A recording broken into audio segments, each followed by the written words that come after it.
What up? Jay Jermaine here. I want to just briefly talk about a video I seen on YouTube involving pro-black slash director slash producer slash Mr.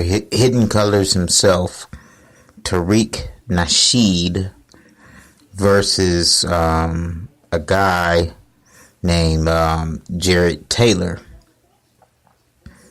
You guys can actually look up and watch the actual debate.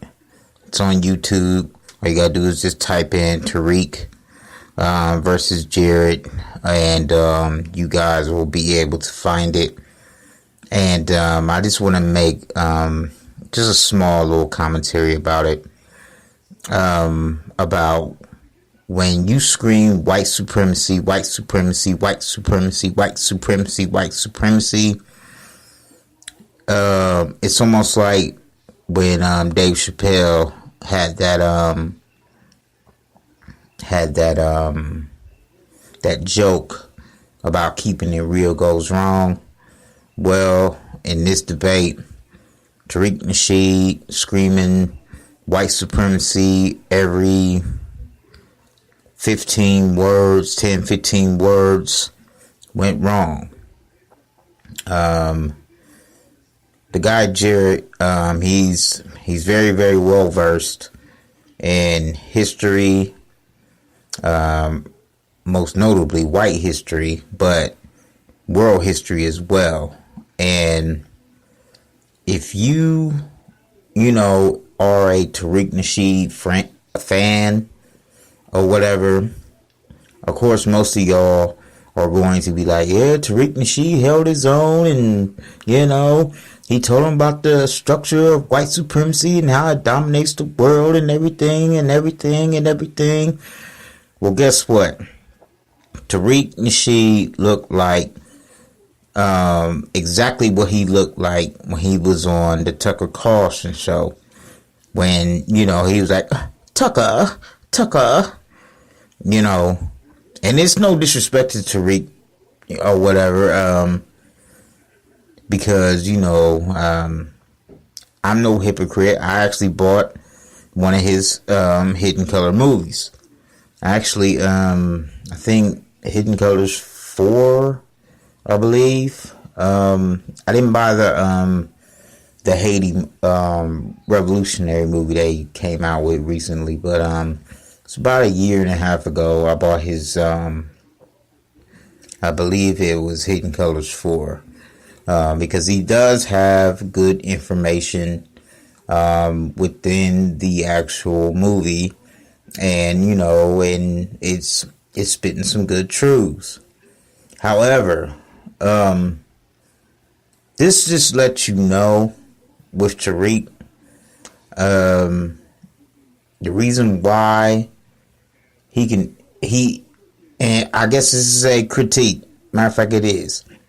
It's amazing how he can come after other black folk, and even to the point or to the extent where he'll pull up your public document files, see if you had a criminal history, especially if you screaming, you pro-black, you for the people and stuff like that.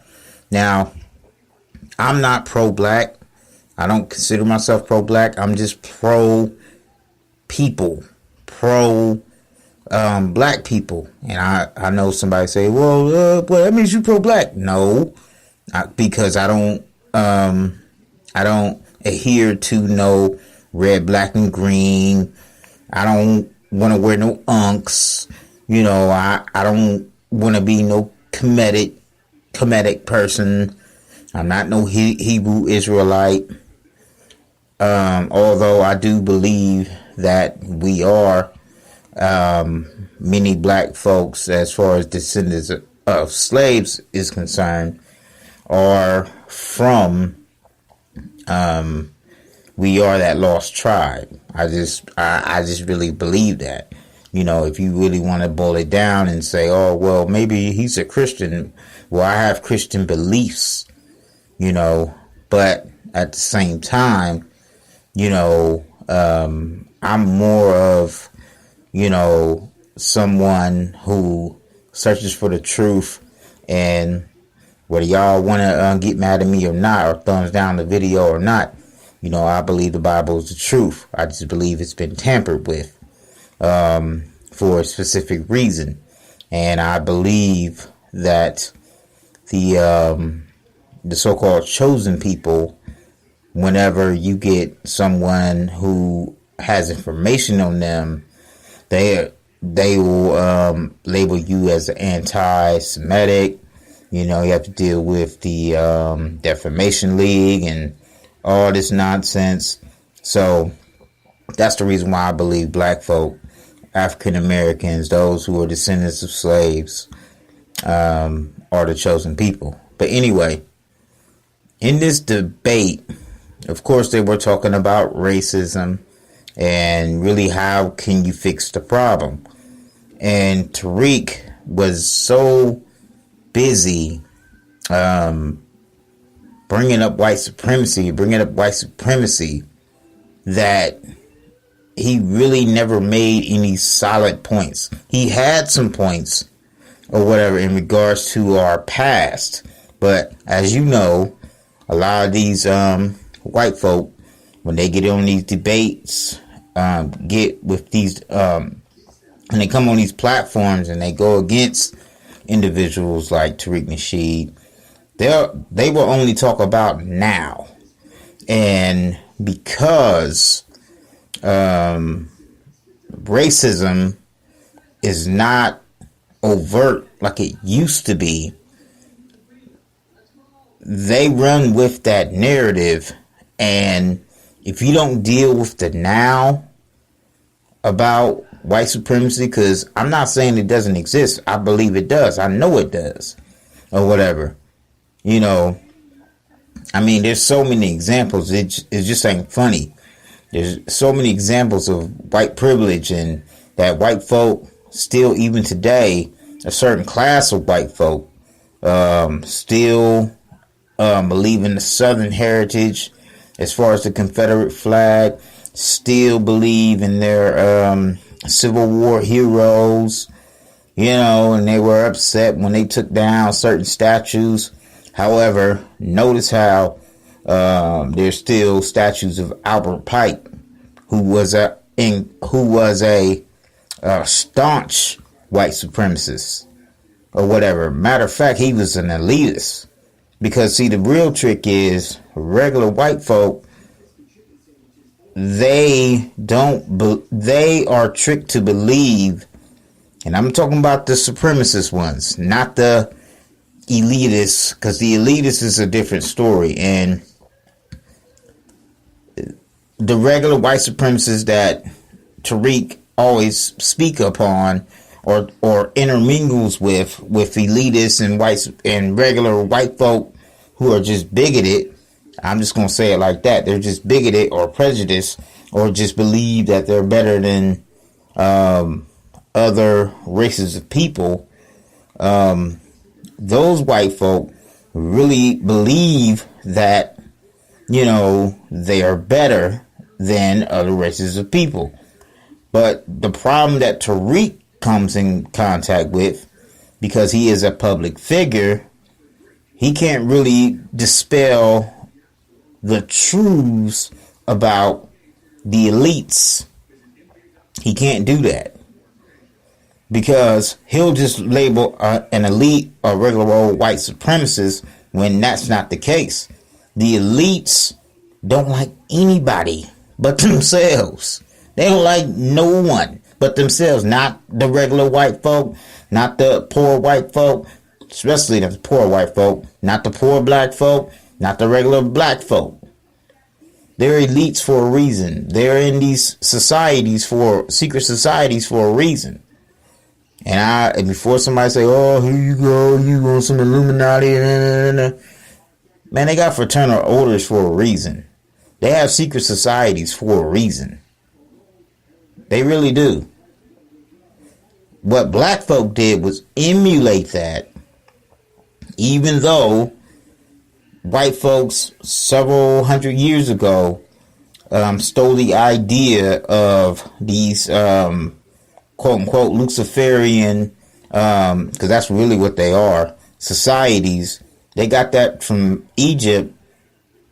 But I have to say this, black folk don't be happy, because those same Luciferian societies originated in Babylon, not Kemet, not Egypt. All that stuff